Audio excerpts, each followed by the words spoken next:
تو اے نبی اسی دین کی طرف لوگوں کو بلاتے رہنا اور جیسا تم کو حکم ہوا ہے اسی پر قائم رہنا اور ان کی خواہشوں کی پیروی نہ کرنا، اور کہہ دو کہ جو کتاب اللہ نے نازل فرمائی ہے میں اس پر ایمان رکھتا ہوں اور مجھے حکم ہوا ہے کہ تم میں انصاف کروں۔ اللہ ہی ہمارا اور تمہارا پروردگار ہے، ہم کو ہمارے اعمال کا بدلہ ملے گا اور تم کو تمہارے اعمال کا، ہم میں اور تم میں کچھ بحث و تکرار نہیں۔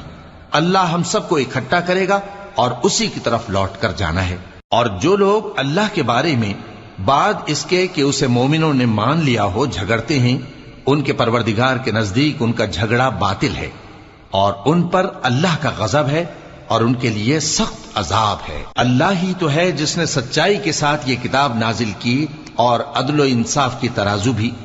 اور تم کو کیا معلوم شاید قیامت قریب ہی آ پہنچی ہو۔ جو لوگ اس پر یعنی قیامت پر ایمان نہیں رکھتے وہ اس کے لیے